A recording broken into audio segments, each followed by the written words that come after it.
Assalamualaikum warahmatullahi wabarakatuh. Shalom, Om Swastiastu, Namo Buddhaya.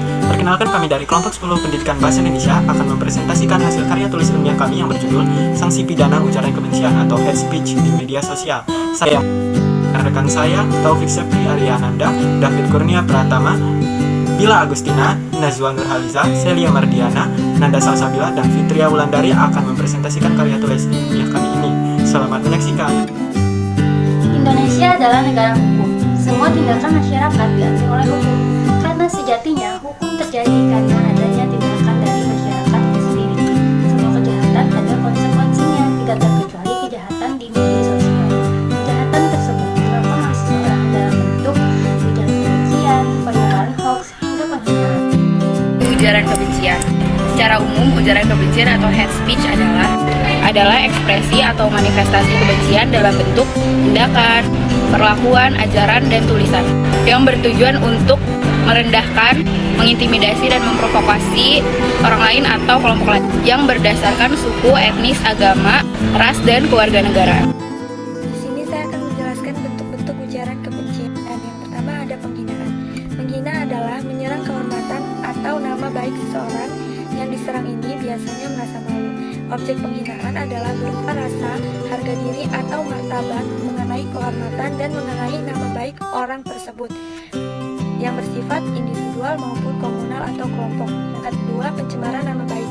Pencemaran nama baik adalah tindakan mencemar nama baik atau kehormatan seseorang melalui cara menyatakan sesuatu baik secara lisan maupun tertulis. Selanjutnya ada penistaan. Penistaan adalah suatu perkataan, perilaku, tulisan, ataupun pertunjukan yang dilarang karena dapat memicu terjadinya tindakan kekerasan dan sikap prasangka entah dari hak pelaku pernyataan tersebut ataupun korban dari tindakan tersebut. Lalu ada perbuatan tidak menyenangkan. Perbuatan tidak menyenangkan adalah perbuatan yang dilakukan oleh seseorang ataupun kelompok yang dapat menyinggung perasaan orang lain. Salah satu contoh dari perbuatan tidak menyenangkan adalah perbuatan memaksa orang lain untuk melakukan sesuatu, sehingga membuat orang lain tersebut merasa tidak suka atau tersinggung. Apa itu memprovokasi? Memprovokasi artinya suatu perbuatan yang dilakukan untuk membangkitkan kemarahan dengan cara menghasut, memancing amarah, memancing kejengkelan, dan membuat orang yang terhasut mempunyai pikiran negatif dan emosional yang tinggi. Selanjutnya menghasut. Apa itu menghasut?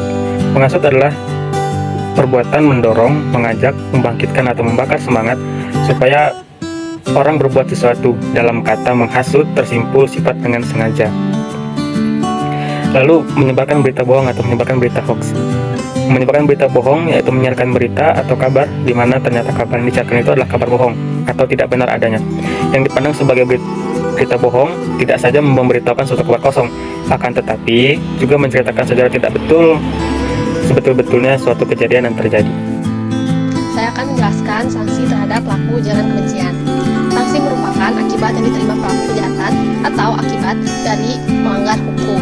Sanksi dapat berupa hukuman pidana, denda, atau hukuman mati. Sanksi terhadap pelaku ujaran kebencian diatur dalam Kitab Undang-Undang Hukum Pidana pasal 310 ayat 1 dan 2 dan juga pasal 311 ayat 1. Selain itu juga diatur dalam Undang-Undang Nomor 11 Tahun 2008 tentang Informasi dan Transaksi Elektronik pasal 28 ayat 2 dan juga pasal 45 ayat 2. Yang terakhir diatur dalam Undang-Undang Nomor 40 Tahun 2008 tentang penghapusan diskriminasi ras dan etnis. Itu diatur di pasal 16-nya. Yang selanjutnya adalah batasan pengertian ujaran kebencian. Kebebasan berbicara tidak sama dengan ujaran kebencian. Banyak orang berpikir bahwa bebas berpendapat berarti bebas mengekspresikan pendapat secara mutlak, tidak terkecuali menghujat dan mengujarkan kebencian. Padahal sejatinya, kebebasan berbicara itu adalah mengungkapkan suatu pendapat dengan memperhitungkan baik dan buruknya maupun untung dan ruginya bagi orang lain. Maka dari itu, pentingnya pemahaman antara kebebasan berbicara atau freedom of speech dan ujaran kebencian atau hate speech terkait dengan jaminan hak atas kebebasan berekspresi pikiran atau pendapat, baik itu secara lisan maupun non-lisan, sebagaimana yang diatur dan dijamin oleh undang-undang. Jadi, kebebasan berbicara harus ditentukan batasan-batasannya, sehingga apabila tidak ingin terjerat masalah hukum, harus bijak dan benar saat mengungkapkan suatu pendapat. Bersosial media adalah hak setiap orang, namun menjaga sikap adalah hal yang utama, karena semua berasal dari diri sendiri. Maka dari itu, kelola diri agar tidak merugi.